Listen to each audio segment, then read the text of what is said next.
여러분 안녕하세요. 씨알쌤이에요. 오늘 선생님은 평시주 중에서도 연정가라고 불리는 기생들의 5개 작품을 같이 한번 엮어가지고 공부해 볼 겁니다. 한 편씩 영상을 찍을 거니까 5개의 영상을 찍게 되겠죠. 여러분이 5편은요, 함께 공부하시면 굉장히 좋을 것 같아요. 아까 말씀드렸던 것처럼 주제 면에서 상통하고 작가의 신분이라는 면에서 굉장히 통하는 작품들이기 때문입니다. 여러분 조선시대 문학을 향유할 수 있는 주된 계층은 양반들이었던 거 알고 계시죠? 특히나 조선 전기까지, 조선 중기까지라고 해야 되겠네요. 조선 후기 빼고는 조선 중기까지는 거의 문화라는 건 양반들의 전유물, 양반들만 소유하고 즐기고 창작할 수 있는 그런 것이 문화였다라고 여러분들이 생각하시면 될 것 같아요. 그러니까 여성들은 문화를 즐기고 뭐 향유하고 창작하고 이러는 데에서 철저하게 좀 배제가 되어 있었죠. 그러니까 조선 중기에 허난설원이라는 이런 작가가 나타나고 내방가사가 지어지고 이런 경우들이 있긴 했지만 굉장히 드문 케이스였다고 봐야 돼요. 양반 부녀자들은 적어도 창작층과 향유층으로 들어오기 쉽지 않았다 그 얘기입니다. 그런데 양반 옆에서 양반들이 문화를 즐길 때 향유할 때 그들과 함께 있었던 여성들이 좀 있었던 거예요. 아주 소수였었죠. 아주 독특한 계층. 이들이 누구였냐 하면 기생들이었습니다. 여성들이었는데요. 남성 옆에서 남성들이 풍류를 즐길 때 함께 그 풍류에 이렇게 좀 풍류를 북돋우는 그런 존재로 있었단 말이에요. 그러다 보니까 이 여성들이 이 술을 따르기도 하고 춤을 추기도 하고 노래를 부르기도 했던 이런 기생이란 신분의 여성들이 시조를 짓기도 하고 그 시조를 노래하기도 하고 이런 주체로서 양반 옆에 있을 수가 있었던 거죠. 그러니까 이렇게 우리가 조선 중기까지 문화의 주체, 창작의 주체를 100으로 논다면 한 95% 정도가 양반이고 나머지 5% 정도의 기생들이 문화를 즐기고 창작하는 주체로 들어올 수 있었던 겁니다. 자, 이들이 주로 남성 청자를 향한 또는 남성 대상을 향한 사랑의 노래들을 지어서 불렀는데 양반들이 지었던 노래들이 어떤 관념적이고 이런 성향이랑 비교할 수 없는 아주 솔직한 사랑의 감정을 읊었고 그리고 이 양반 작가들에게선 보이지 않는 아주 문학적인 깊이가 있는 그런 작품들을 창작했어요. 그리고 우리가 이제 선생님이 황진이가 지은 작품 3개 정도를 찍게 될 텐데 황진이가 이룬 문학적인 어떤 그 문학 형상화 방법, 표현 기법 이런 것들의 깊이는 정말 남성 양반 화자들에게서는 찾아볼 수 없는 엄청난 문학적인 성취를 또 이뤄내기도 합니다. 그래서 그들이 지었던 작품들을 우리가 정말 굉장히 오랜 시간이 흐른 뒤에 아주 문학적인 깊이가 있는 작품들로 공부하게 됐던 거죠. 그들은 아마 상상하지도 못했을 그때 당시에는 상상하지도 못했지 않을까 이런 생각이 드는데요. 우리가 이런 여성 작가들의 작품을 공부할 수 있게 됐다라는 게 어떻게 보면 참 우리 역사의 아이러니라고 정말로 철저하게 그 사회 속에서는 천민이었잖아요. 아주 인권이나 정조건 같은 것이 부여되어 있지 않았던 그런 여성 작가들의 작품들이 우리에게 굉장히 큰 문학적 감동을 주기도 한다라는 게 역사의 아이러니다라고 선생님 좀 느껴지기도 합니다. 자, 어떤 문학적 성취를 이루었었는지 양반 남성 작가들과 어떤 점에서 좀 차이가 있었는지 이런 것들 여러분들이 좀 주목하면서 공부해 가신다면 참 좋겠다라는 생각이 듭니다. 자, 그 첫 작품 황진이의 첫 작품 동짓달 기나긴 밤을이라는 시조부터 한번 공부해 보도록 하죠. 자, 본문 들어가 보시겠습니다. 동짓달 기나긴 밤을 하늘이를 버혀내어 해석하실 수 있어야 됩니다, 여러분. 동짓달 기나긴 밤을 하늘이를 베어내어 춘풍 니불 아래 서리서리 넣었다가 춘풍 봄바람 자 계절이 바뀌고 있는 거 확인되시죠? 자, 선생님 펜을 안 바꿨구나. 네. 봄바람 이불 아래 서리서리 넣었다가 얼었님 오신 날 밤이여든 굽이굽이 펴리라 사랑하는 님 오신 날 밤이 되거든 굽이굽이 펴리라. 여러분 상황 먼저 잡아볼까요? 사랑하는 님이 내 옆에 있다고요? 없다고요? 없어요. 그죠? 그래서 기나긴 밤을 여기는 고독의 밤이죠. 고독의 밤이라서 플러스야 마이너스야? 마이너스예요. 그 밤에 이 고독의 밤 님이 부재하는 거죠. 님이 부재하는 그 밤을 이 사람이 굉장히 쓸쓸하게 보내고 있는 중인 거죠. 그 밤에 여러분 동지하면 특징이 뭐냐면 밤이 제일 길어. 그죠? 1년 중 밤이 제일 길다는 특징이 있는데 이 제일 긴 밤에 님이 내 옆에 없는 거예요. 그래서 그 쓸쓸한 밤을 홀로 지내고 있는 거죠.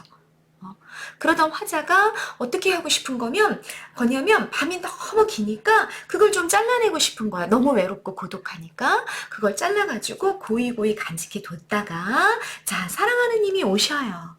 사랑하는 님이 오신 날 밤이 되면 그 밤은 여러분 어때야 돼? 님이 여러분 기생이잖아요. 그러니까 님이 내 옆에 오래 같이 있지 못한단 말이에요. 그 밤에 같이 있다가 아침이 되면 다시 갈 거야 님이. 그러니까 그 밤은 어떻게 돼야 돼? 계속 길게 늘려야 되겠죠. 그래서 사랑하는 님 오신 날 밤이면 그 동지에서 잘라냈던 밤을 이렇게 연결하는 거죠. 그래서 굽이굽이 펼 거다라고 이야기하고 있는 중이야. 님과 오래오래 함께하고 싶다라는 소망.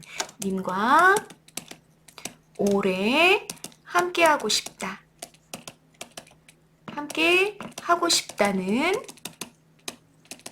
소망을 드러내는 그런 대응 방식을 보여주면서 끝났습니다. 자, 님과 오래오래 함께하고 싶어. 거기에는 님을 그리워하는 마음도 있을 거고 님과 재회를 염원하는 빨리 다시 만나고 싶어 하는 마음도 있게 되는 거죠. 이게 시의 내용이에요, 여러분. 이런 내용. 자, 님이 없는데 너무너무 쓸쓸한 밤을 지내면서 님을 그리워하고 님과 함께하고 싶다라는 그런 정서를 드러내고 있는 이 황진이라는 기생의 시조를 우리가 연정가라고 이야기하는데 내용은 굉장히 단순한 거죠. 그러니까 님과 이별이어 있는데 다시 만나고 싶고 이런 내용이란 말이에요. 그런데 이걸 표현한 문학적 기법이 어마어마한 거죠. 자, 일단 추상적 관념의 구체화가 보이고 있습니다.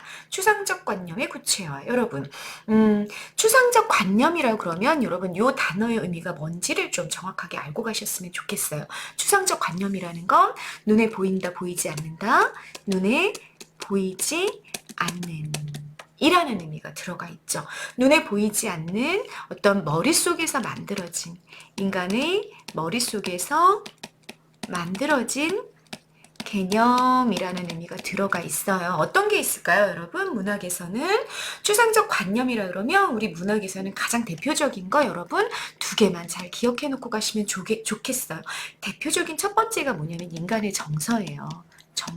정서가 뭐야, 여러분? 감정이죠? 예를 들자면 어떤 단어들이 떠오르세요? 난 너무 행복해. 눈에 보이나요? 보이지 않죠. 인간의 머릿속에서 만들어진 개념이야. 행복이라는 거. 자유? 난 자유를 느껴? 소망? 미움? 슬픔? 이런 거, 고독? 이런 거 사실은 인간의 감정이 눈에 보이지 않는 감정인데 이렇게 개념으로 만들어낸 놓은 단어들이란 말이에요. 이게 추상적 관념의 문학에서 가장 대표적인 겁니다. 두 번째는요. 두 번째는 시간의 흐름이에요, 여러분. 낮이라든지 밤이라든지 아니면은 봄, 여름, 가을, 겨울 이런 것들은 이 단어 자체 눈에 보이는 게 아니죠. 밤샘 깜깜하잖아요. 근데 언제부터 언제까지 그럼 밤이에요? 밤이라는 게 이렇게 만져지나요? 만져지거나 그러지 않죠. 그냥 우리가 추상적으로 밤이라는 시간대가 있어 라고 규정해 놓은 거란 말이에요. 그래서 그런 것들이 다 개념어에 해당이 됩니다. 추상적 관념이다. 그 얘기예요. 시간의 흐름이라는 거. 봄이라는 것도 선생님 꽃이 피면 봄이잖아요. 꽃은 봄이 맞아요. 그렇지만 봄이 몇 월 며칠 언제까지 이렇게 딱 정해져 있어가지고 이렇게 인간이 만지거나 느끼거나 이럴 수 있는 것 자체는 아니다 그 얘기예요. 그래서 이런 계절도 이런 시간의 흐름이라는 것도 이렇게 손에 잡히고 만져지고 느껴지고 이러는 것이 구체적으로 나와 있지 않기 때문에 이런 모든 것들을 추상적 관념이라고 한다라는 얘기고요. 추상적 관념의 구체화라고 문학에서 우리가 표현법으로 이야기할 때는 주로 이 두 가지라고 생각하고 있으면 돼요. 인간의 정서거나 아니면 시간의 흐름이거나. 그러면 여러분 이 초장에서 여러분 추상적 관념을 구체화해 놓고 있는 게 보이는 거죠. 자, 동지의 기나긴 밤. 시간의 흐름이잖아요. 시간. 시간을 어떻게 해놓고 있어요? 동지의 기나긴 밤이라는 건 우리가 구체적으로 이렇게 딱 형태가 정해져 있지 않단 말이야. 근데 거기에 뭐가 있다고 얘기하고 있어? 거기에 허리가 있다고 얘기하고 있는 거예요. 그죠? 그래서 이 중간 부분을 잘라낸다 이런 표현을 쓰고 있잖아요. 자를 수 있어요, 밤을? 그럴 수 없죠. 이거는 추상적인 어떤 관념이기 때문에 이렇게 잘라낼 수 있는 허리가 있는 게 아니야. 그런데 그거를 마치 허리가 있는 것처럼 표현한 걸 우리가 뭐라 그런다? 추상적 관념의 구체화라고 이야기한다라는 얘기입니다. 중장에도 마찬가지죠, 여러분. 봄의 바람을 봄바람 이퀄 이불이라고 이야기하고 있잖아. 그럼 봄바람은 여러분 보여요? 만져져요? 그렇지 않죠. 추상적 관념인 거예요. 그런데 그걸 이불이라고 바꿔놓음으로써 어떻게 추상적 관념의 구체화를 이루고 있다라는 얘기입니다. 그래서 추상적 관념의 구체화가 초장에도 중장에도 쓰였다. 이렇게 정리를 할 수 있게 되는 겁니다. 두 번째, 객관적 자연물의 의지적 주관적 변형도 일어났습니다. 여러분, 객관적이라는 건 여기에서는 어떤 의미로 쓰이냐면요. 인간의 의지로 바꿀 수 없는 이라는 의미를 갖고 있어요. 자연물은 여러분 인간의 의지로 바꿀 수 없는 경우가 많죠. 물이 위에서 아래로 흘러요. 위에서 아래로. 그런데 내가 내 의지로 아래에서 위로 거꾸로 흘러가라 이렇게 할 수 있어요? 그럴 수 없다 그 얘기예요. 무슨 말인지 이해되시나요? 낮과 밤이 있어요. 그런데 내가 이거 순서를 바꾸고 싶어요. 그럴 수 있나요? 그럴 수 없죠. 내가 너무 어떤 곳에 어떤 님이 있는데 거기가 너무 추울 것 같아요. 그래서 내가 따뜻한 빛을 내가 이렇게 잡아가지고 님한테로 확 던져줄 수 있나요? 그럴 수 없죠. 자연의 어떤 이치나 섭리는 인간의 의지로 바꿀 수 있는 게 아니에요. 그런데 시 안에서 소망이 너무 강렬할 때 어떻게 하냐면 시인들이 인간의 의지로 바꿀 수 없는 자연물을 의지적이고 주관적으로 바꿔서 사용한다는 얘기예요. 바꿔서 사용할 용자. 바꿔서 사용하는 거죠.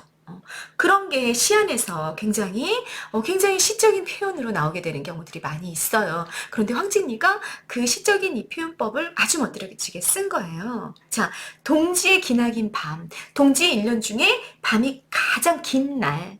그런데 그걸 어떻게 해? 줄여. 짧게 줄여. 그리고 사랑하는 님이 오신 날 밤의 길이 정해져 있어. 그런데 어떻게? 그걸 길게 늘려. 그러니까 객관적 자연물의 의지적 주관적 변형이 어떻게 쓰였어요? 이 시에서는 동지의 밤의 길이를 줄이고 사랑하는 님이 오신 날 밤의 길이는 이렇게 늘리고 있단 말이야. 왜? 내가 님과 오래 함께 있고 싶기 때문에 내가 님이 없는 이 밤은 나에게 너무 고독한 밤이기 때문에 그 밤의 길이 줄이고 님이 오시는 밤은 밤의 길이를 늘리고 이렇게 객관적인 인간의 의지로 바꿀 수 없는 밤의 길이를 막 줄였다 내렸다 하는 그런 문학적 기법을 사용하고 있다라는 얘기입니다. 그리고 마지막 여러분 중장의 서리서리 종장의 구비구비. 여러분 이런 거 다 뭐죠? 네, 이런 거 서리서리나 구비구비는 의태어예요. 형태를 흉내낸 거야. 이불 아래 서리는 이렇게 또글또글 이렇게 말아가지고 넣어놓는 거예요. 구비구비는 어떤 게 연상이 되세요. 구비구비는 이렇게 구불 이렇게 펴는 모습이 연상이 되시죠? 우리 이렇게 형태를 흉내낸 말을 의태어라고 이야기하고요. 소리를 흉내내는 말 의성어라고 얘기하죠. 의성어 뭐 멍멍 꿀꿀 뭐 이런 거 단어들이잖아요. 이런 의태어와 의성어를 또 묶어서 우리 뭐라 그래요? 음성 상징어라고 이야기합니다.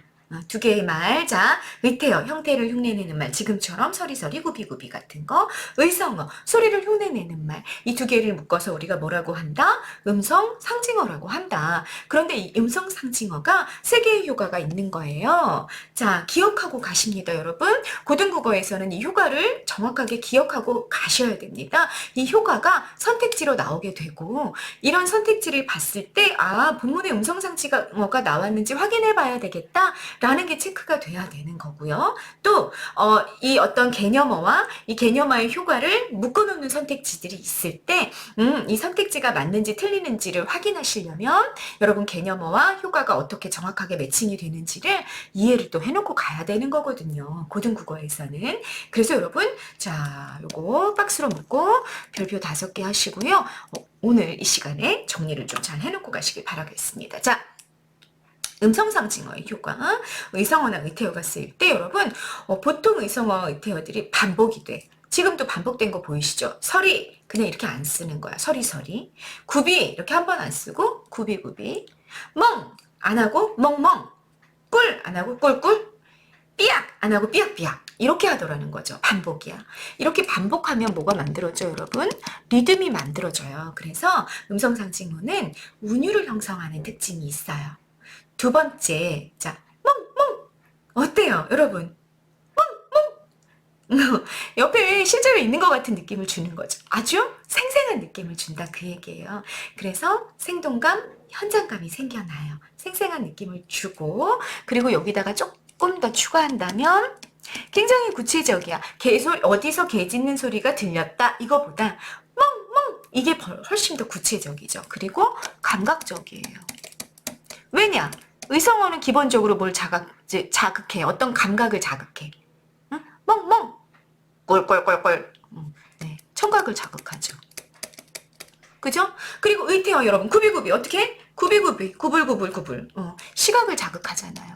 그렇기 때문에 이 음성상징어는 대단히 감각적인 단어들이다라는 이야기입니다. 이해되셨죠? 그래서 선택지에 뭐 감각적인 표현을 동원해서 어쩌고저쩌고 나오면 시 안에 혹시 의태어나 의성어가 쓰였나? 이런 것들을 여러분들이 확인하실 수 있게 되게 편하다 그 얘기입니다. 효과를 이해해놓고 있으면 아시겠죠? 그리고 여러분 뭐 한자어를 굉장히 많이 쓰는 그런 고전 시가 같은 경우에도 한자어를 막 쓰다가도 작가들이 양반 작가들도 뭔가 의성어나 의태어를 표현하고 싶을 때는 우리말을 가지고 오는 경우들이 대부분이에요. 왜냐하면 우리가 왜 그런 거 있잖아요. 뭐 개 짖는 소리도 우리 민족은 멍멍 이렇게 표현하는데 뭐 미국에서는 그걸 빠우아우라고 표현한다잖아요. 들리는 소리가 민족마다 조금 의성어가 느낌이 다른 거예요. 그래서 의성어나 의태어는 뭐 영어나 한자어를 가지고 오기보다는 우리말로 쓰는 게 훨씬 더 어색하지 않고 되게 자연스러웠다 그 얘기인 거죠.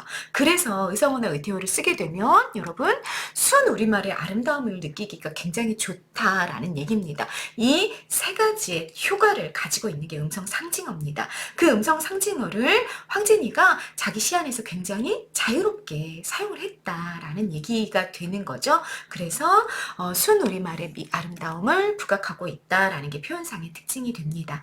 그리고 여러분 대비 활용되고 있는 것도 여러분 확인되시죠? 동짓달 기나긴 밤과 어른이 오신 날 밤은 대비가 되는 이미지다.